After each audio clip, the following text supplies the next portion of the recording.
Hey everyone, Dr. Brian Scott with you. We have been studying Ezekiel chapter 38. We've been studying what is referred to as World War III. It happens to be the red horse referred to in Revelation 6, which is the war horse, and it comes at the beginning. This battle comes at the beginning of the tribulation period. So if you have been part of the pre-tribulation rapture, you're going to watch this from heaven. But if you happen to have missed that rapture, you'll have, front row seats, I guess you could say. This is going to be a tremendous battle. A turning point is the kickoff battle that starts the 7 years of tribulation. And it's going to be a horrendous battle. It's referred to in Ezekiel 38 and 39. We're in the first couple of verses of Ezekiel 38 because we studied in verse number 2 and 3 that God is against the major player, who is, in this case, today's name is Russia. The leader, Gog, is today's president of Russia. That would be Vladimir Putin, and whoever might come after him, depending on how far into the time span we go. But God is against Gog, who's the leader of Magog, Magog being the term given to all of the lands that we know as Russia or the former Soviet Union. And they're comprised of Rosh, Meshech, and Tubal. So Magog comprises Meshech, Rosh, and Tubal. Essentially, is all of the Soviet Union lands. We pick up this study in verse number 5 now. And it says, Persia, Ethiopia, and Libya are with them, all of them with shield and helmet. Verse 6 says, Gomer and all its troops are with them. So let's study a little bit on that. Persia today is the lands that are known as Iran and Iraq. We know there's great conflict there. We know that the Iranians particularly are 195% opposed to Israel, as well as the United States for that matter. And Iraq has been in that war, the Desert Storm War, and the wars that have occurred there. Those two countries comprise the historical reference to Persia. They're going to band with Russia. Well, we know from just reading the news, hearing the news, and paying attention to the news that Iran has a very strong relationship with Russia today. They are interacting. They are purchasing military supplies. They are supplying military supplies. They're in bed together is the point I'm making. The second country is Ethiopia in Africa. Now, this may catch you by surprise, but it's been under communist control since November of 1977.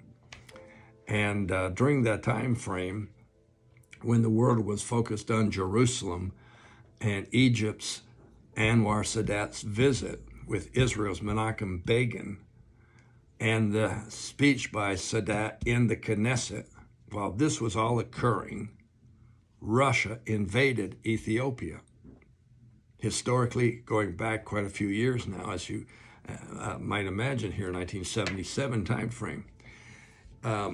In verse 9 of this chapter, which we haven't read yet, in verse 9 it says they're coming like a storm against Israel. Russia came like a storm against Ethiopia.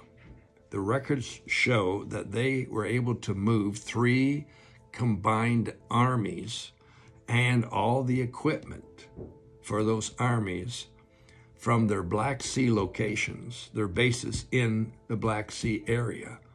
They were able to get them into Ethiopia in a space of 10 hours. To do so, they had to violate the airspace of 5 sovereign countries. That is an act of war in and of itself. But those 5 nations, even though they protested to the United Nations, nothing, nada, not a thing was done about it. In fact, the press failed to even report on it for over a 9-year period. Now, don't don't tell me that this is coincidence. Don't tell me that this is just something that, well, you know, it happened, but we didn't notice it. There's a concerted effort in many of these cases where we're told what they want us to know and we're not told what they don't want us to know. But Ethiopia is in league with Russia on the southern side of Israel.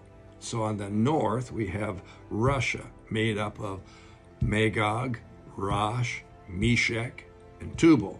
So that basically is a big, huge arc from the north over towards the northeast. Massive area. Then we have Iran and Iraq on the east side of Israel. And then we have Ethiopia on the south side of Israel. And then the last country mentioned there is Libya. And Libya has had really strong ties with Russia for many, many years, especially under their former leader, Gaddafi. So what do we got going on here? We have countries uniting together in their operations in the north, the northeast, to the east, the due east, to the south, and to the southwest. Let's count them up. We got Russia, made up of 3 distinct areas. Magog, name of Russia. Rosh, Meshech, Tubal. So there's Russia, which is Magog, made up of those 3 territories. We'll call that 4 coming together. We've got Iran and Iraq, that's 6. We've got Ethiopia and Libya, that's 8. And then we get to verse number 6, and it refers to Gomer and Togarmah. Now, Gomer is an ancient provincial name. Remember, Gomer was the grandson of Noah, the son of Japheth. And here's Gomer. He has a son by the name of Togarmah. So now we have these 2 countries listed in verse number 6. And Gomer happens to represent the lands of Eastern Europe.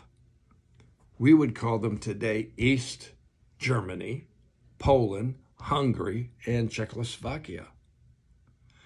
And Russia for some time has had dominance over them until the wars in the 20th century. And we still see Russia flexing their muscles against countries like the Ukraine, for instance, and possibly other countries that have aligned with NATO. But this is pretty serious stuff. So in that, what we would call Eastern Bloc of European countries, there's a group in there that are going to be loyal to Russia when the rubber hits the road. And then finally, Togarmah.